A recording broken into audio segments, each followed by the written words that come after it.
we're here for we should be introducing Unpopular Review Entertainment, Invincible, episode 8 is the season finale. Yep. I'm Jackman, Cedar Superior. I was telling you off air, I was like, I had to rewatch this episode again. I saw it a few weeks ago, and so I said, before we do the show today, I need to watch it one more time just so I could be brought up to everything going on. What a bloody episode. Facts. Very, very bloody. Even more so than the last one. I think this episode was more bloodier than the Invincible title. And that thing gets bloody each time someone says Invincible, and this was just gruesome. So, I mean, why don't we just break it down? You usually do the break it down. Sure, I'll take it away. I know it opens up with the head, pretty much, or at least the upper half of the body of what's his name? Immortal. Yes. So then Immortal no more. Yes, Immortal no more. So Mark is pretty much like, oh, Dad, someone's controlling you, or are you just let him go, leave him alone. And Omni-Man is like, stop. And he tells him his whole spiel about what I predicted. By the way, the first episode we did this, I said, hold on, it's either he has to be like from some colonizer race of aliens. And that's pretty much what he was. Like, he pretty much let him know that, hey, back on Krypton, there was this big war. We got rid of all the weaklings. Yes. Yeah. And then after that, it was after that point that they decided, hey, we gotta, colonize. We gotta spread our doctrine everywhere. So they started to expand through the universe. And Omni-Man came along like way after the first war, and he was selected to be the champion of Earth, aka, get things ready so we can come take it over, right? Right. So Mark is like, he can't believe it. He's like, Dad, this isn't you. And Omni-Man is trying to convince him, like, hey, you're a Viltrumite. This is what we do. This is us. He wants him to help in take over Earth. Yeah. And Mark, who has been born and raised in Earth, he's half human. He doesn't want to do that. Like, he is like, no, this is where I'm from. You can't mean this, and yada yada yada. So that's when Omni-Man was like, all right, well, let me beat some sense. Oh my goodness! At this spot, I mean. And shout out to the creators and the animators for this, because his punches, like when people get punched, you hear the punch. Those punches sounded so brutal. Mm-hmm. I kept saying, ooh, because like Omni-Man said, I bet. So you want to defend Earth? he couldn't help but say, who can stop me? Yes. Those are the scariest words to hear from someone where you can't do nothing. Nothing you can do. Even Cecil was in there saying like, we can blow him up and all this stuff. He said, will that hurt him? He said, no, but maybe that could give the kid some time. Yes. No, there's nothing they can do. They know that's the scariest thing to hear. It reminded me of in the storyline, not to go over the place, but Injustice is a DC storyline. But Superman is pretty much just killing people. He's just, and that's a scary thing because you can't beat this guy. There's nothing you can do to harm this guy. Faster than the speed of light. Invincible, no pun intended. What do? And him destroy, and I think the thing is him destroying his son. Like he said, I'm a Virtunite or whatever, Kryptonian first. Sorry, I'm butchering stuff. I'm Kryptonian first. Yeah. He said this Earth is pointless. He says, it's pointless. These people will die. You're gonna live thousands of years, 500,000 of years. You're gonna outlive them. What do you care? They're weak. Mark still wanted to fight for him, and like even during the battle, right? Omni-Man is still trying to convince him, like, you need to just make sense of this, right? There's nothing you can do. We need to, team up, pretty much. And Mark, he's like, well, he squares up against his dad, and it's like that has to be scary, not just because it's your father, right? Imagine. But yeah, he's freaking Omni-Man, and Mark barely has any training. He's like just got his powers like 3 months ago. He's not all that, but he's literally the last hope of Earth. So they are fighting. Omni-Man takes it to the city, and he pushes or like kind of throws Mark through these towers or like this, I guess, skyscraper. Yeah. And the building's falling down. There's this mom and her daughter. They're falling to their deaths. Marx tries to save them, but of course the building falls down and he's left holding like the limp arm of the mom. It's such a sad scene. But even before that, when Cecil sent like the jets and stuff after to kind of distract Omni-Man, right? There was this one fighter jet guy. One of them was really pulling out some moves, and thankfully he survived. I'm like, wow, there's no way he could get away from Omni-Man, but for whatever grace of God, he pulled the right move and he got away. But the first guy, Mark ended up saving him, but Omni-Man just came through last second, just crushed his skull. Yeah. Really bloody scene, just disgusting. But even before that, I'm all over the place. But even before that, Mark is trying to remind Omni-Man pretty much of his humanity. He's like, you're my dad. You love us. I've seen you rescue people. What about mom? And this is when right here. Yeah. This is when Omni-Man just heartless. He says, I love your mom, but in a way like a pet, like a dog or something. Can you imagine? They've been with each other for 20 effing years, and he got the nerve to say he took her best years and got the nerve to say he loved you. I love her like a dog or a pet. Yeah. Or even a turtle. Right, something like that. And she heard the whole thing. I feel like too, when this was all said, because throughout each episode, he always seemed cold. He never showed like any sense of emotion or anything like that. And when he was saying all this, I'm not saying it's good. I said, this makes sense. He's sitting there saying, well, I'm going to outlive your mother. And that's why I don't get attached, because, what's going to happen is I'm going to outlive her. She's going to be right here. So that's why it's like a pet. It's like a dog. Even though, a lot of people, they get obviously attached to their pet. But I got what he meant. Like, he might as well have said a plant. That's what he meant. Like, I love her like a... But he's sitting there every night laying up with this plant in the bed, made a whole family with this plant and everything, banging her out. Maybe it's a good time plant. I don't know. Golly. Omni-Man's a jerk. Yes, and so she was brokenhearted hearing that, and Mark, and that I think that was the time when Mark was like, "All right, you ain't about to talk about my mama like that." That's right. He had a baby boy moment. Started swinging the fences.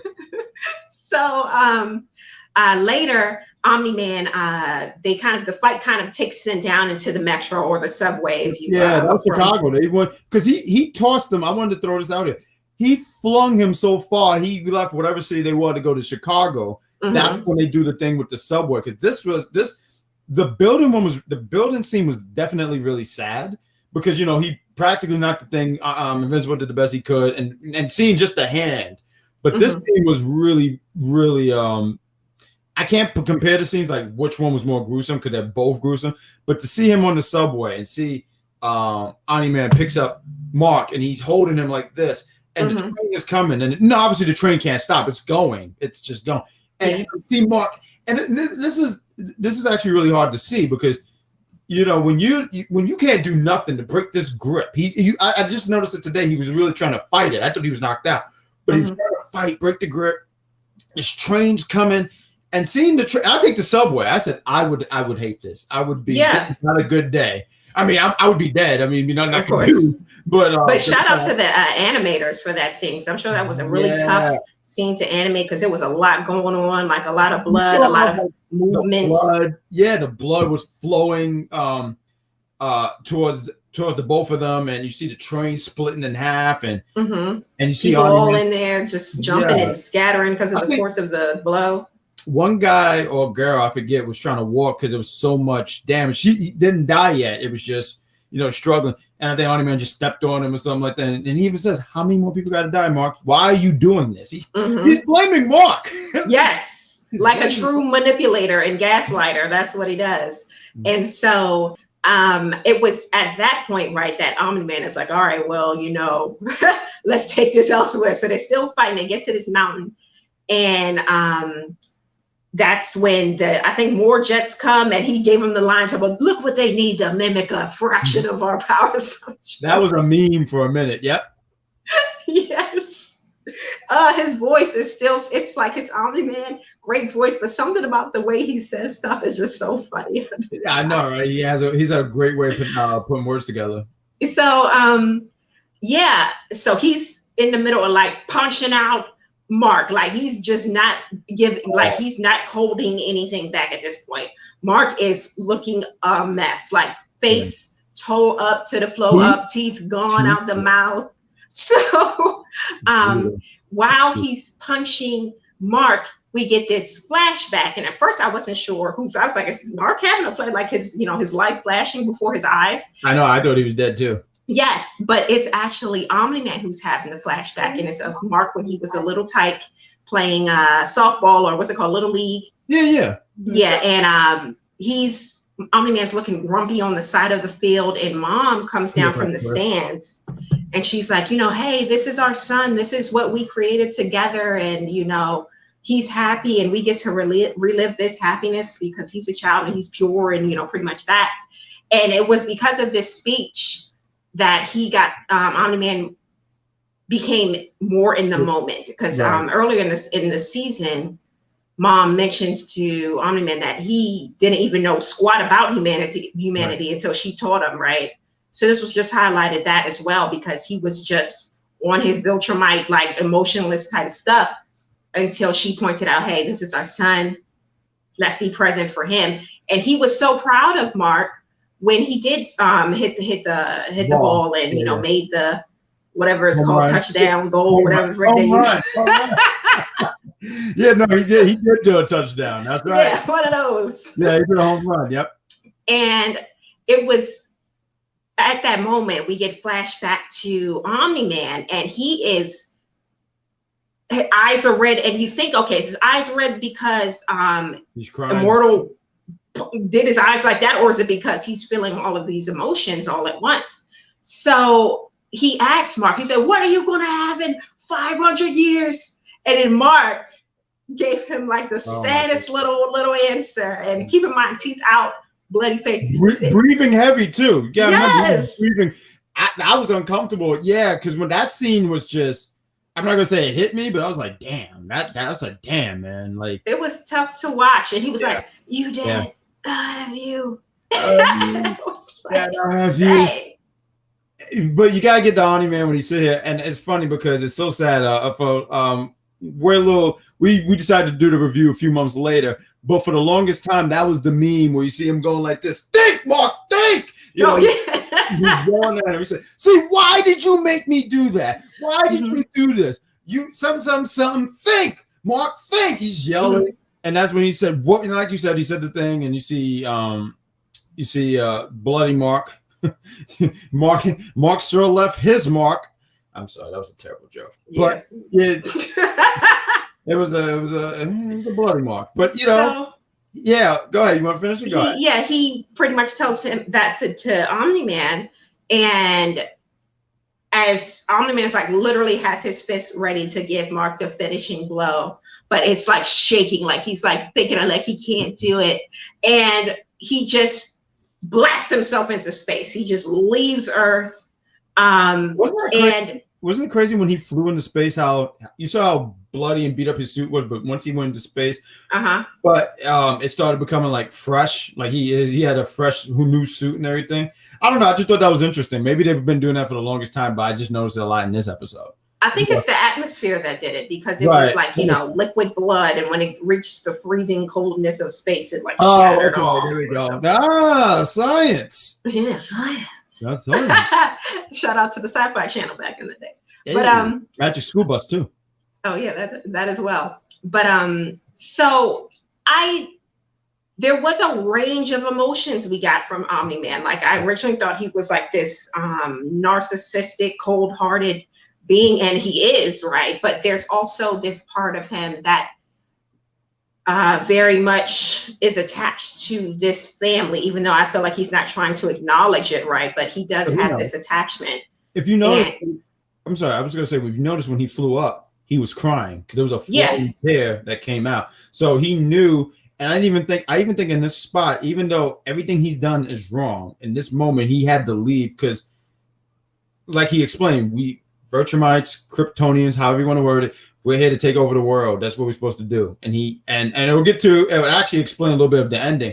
So I think he realized how do I word this? I almost feel like he knew he had to leave. I can't be here anymore because of such and such. So I think that beating, like you said, he thought about it. He said, man, how do I word this?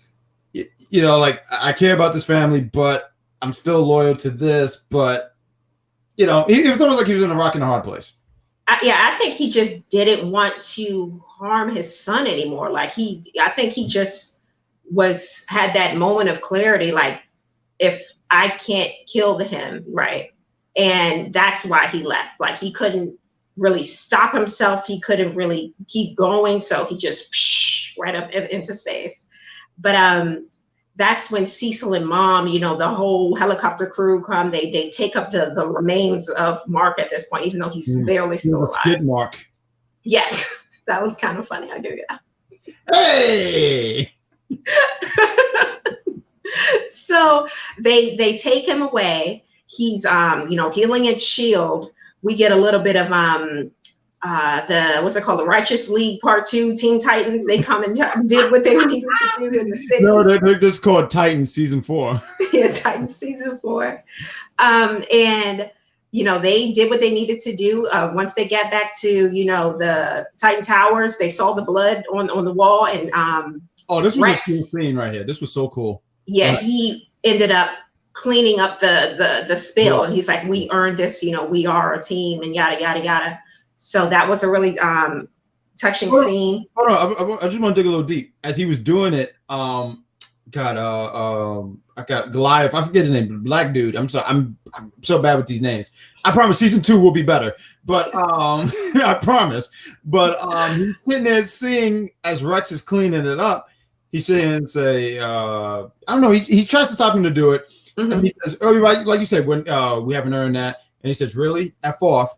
And that's when he gets ready to it looked like he about to pummel Rex. To which the team get ready into fight mode. Now we look like a team. I love that because he was cleaning it. Everyone else was sitting there. Now we look like a team. Let's wipe this blood down and let's get to season 2. Yes. So that's pretty much what the rest of the episode was kind of setting up. Mark and what's his name? William, Adam, Eve, and Amber ended up meeting. Oh, before that though, Cecil tells Mom that, hey, we got a little backup story for you. We're telling everybody that your husband died in, the explosion, the gas explosion, and that you'll be set for life pretty much. Apparently he was some kind of author. So his books will sell out now because he's passed away. Oh, that's what he said. Okay. Yeah, and also they set them back up in their home. Everything was set how it was before. And when Mark and his mom goes home, he has this flashback of, his dad and how he raised him. And as the flashback goes, it continues, it gets more and more recent memories. And you get to see the turn of events where it became like, this is my dad to this is the man who literally almost killed me. And I thought that was a really powerful scene. And Mom crying up in the bedroom, still trying to be strong for Mark. But, when you get that moment to yourself, she's alone in her room. She breaks down. I thought that was a really interesting and powerful scene. But Mark, William, Adam, Eve, and Amber, they ended up meeting at some diner. I want to say it was the Krusty Krab where I used to work. It was the Krusty Krab. Yeah. It was, absolutely. And they started talking about, everything. And of course, Mark's like, I don't want to talk about it. And William being the real jerk. William is a real N-word. He is always giving it to him like he is. Yeah, I like how he says so casual. Like if one of your friends like, "Can we talk about something else?" You're like, "All right, let's talk about something else." But that's all everybody's talking about. Look, the girls had to say, they were getting ready to say B. But they're like, B? What do you mean? Like, sometimes he's giving it to him straight, no cut cards, no William does too much. I hope in next season Omni-Man just punch him to the moon. But I hope not. I like William, but so it was during that scene that Adam, Eve pretty much told them that who she was, They're and they're like, "Who? Huh? We don't even know you." They're idiots. They said, "Oh, you're the one who can duplicate." They said, "That's duplicate." Not right. I'm like, no one cares about freaking Teen Titans at this point. No one knows them. No one cares. So no street cred. Yeah, he gets a call from Cecil, and Cecil's like, since Omni-Man's not here, we need someone to protect Earth. And of course, Mark is not ready at this point. It's too soon. No.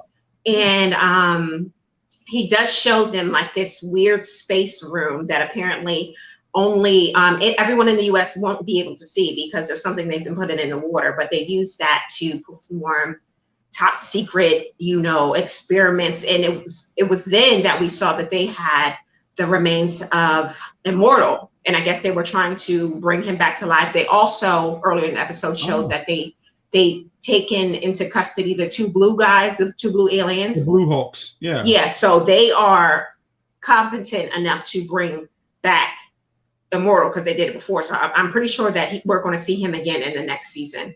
Mm-hmm. And he also mentioned yelling. I love him. Yeah.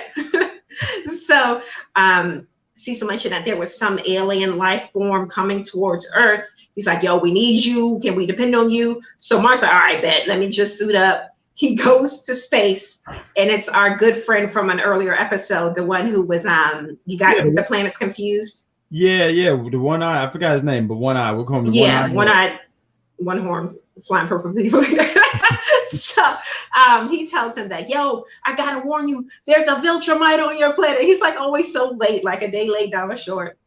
And Mark gives him the whole lowdown, and he tells him like, "Look, it's rare that a Viltrumite just leaves. He might be coming back, and what are you gonna do?" And Mark is like, he takes a moment pause to think about it, and we see like everyone else is like preparing. Of course, Cecil is getting that little robot army together. We got a little flashback of Luke Cage. He's in the hood. Oh yeah, right. Yep. We got what's it called? Shang-Chi Dragon Master coming in there. That was the American Dragon. Yes, and Jake the American. Yeah. Jake showed up. That's right. Jake's grandpa didn't do him right, so he came here. That's right. So we can see that everyone on Earth pretty much is preparing, right? And Mark's like, "I don't know. I'll just finish high school," and that's the end of the episode. Yeah, I mean, with the exception of the first 45 minutes of this episode, like the end was really cool. I thought it was really cool. I thought, all in all, I mean, and cool shout out because you suggested let's do Invincible, and I mean this season, 8 digestible episodes. I mean, we did a great job, I think, covering each part.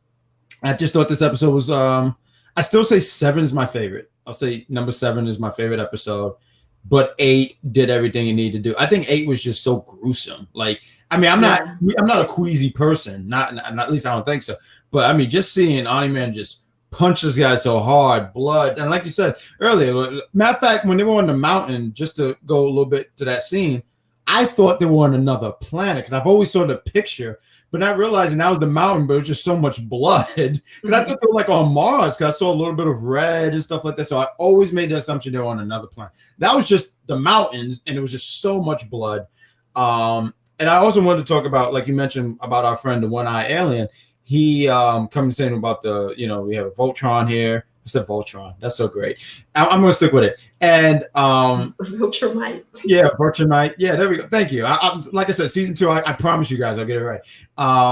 Not promise, but it made me think that he left because he knew if I stay here, then they're gonna come here. I almost feel like he I don't want to say sacrificed himself. It seemed very strong, but it just seemed like he knew if I stayed here, then this colony of killers are gonna come here, and this Earth is not gonna, because Mark can't take all of them out. And they're coming regardless. Like he ain't do that. He know what's up with them. He ain't leave for that. Fair enough. He knows that the Viltrumites are coming regardless. That's why he was trying to get Mark on board.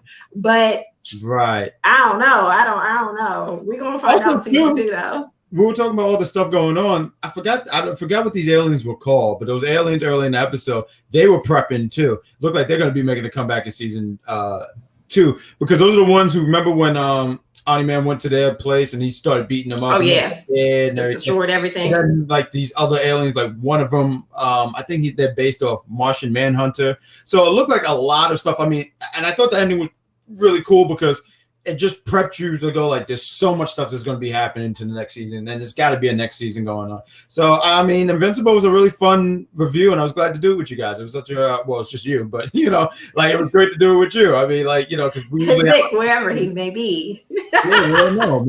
Maybe he went to Voltron. Who knows? Right. He couldn't take us out, so he just left. He's shot off in his face. He saved and hopefully we're back for another review about something and they don't take over. That's right. Yeah. So if you like the video, please leave us a like. Give us a share to your friends and tell them how awesome we are. Oh, please do that. And join us this Tuesday, because we are going to be doing a little known film that was released earlier this year called Karen. Oh, yeah, that's going to be this Tuesday. Actually, my pick, so I'll be on that episode. And later in the week on Thursday, we are going to be reviewing the cult classic Super Mario, like the old 90s one. So Chris Super Pratt Mario Bros. One, guys. So we're going to be talking about that on Thursday. So if that's your thing, join us for that. And we will see you next Wednesday as well for the next episode of What If. So don't forget to join us on Wednesday. Please do. That's going to be fun. And if you guys like that, we got a bunch of What If episodes in the archives. Those would be fun. Join the party and join that and watch those. And give those a like, love, and share. And we'll see you later. Bye. Bye.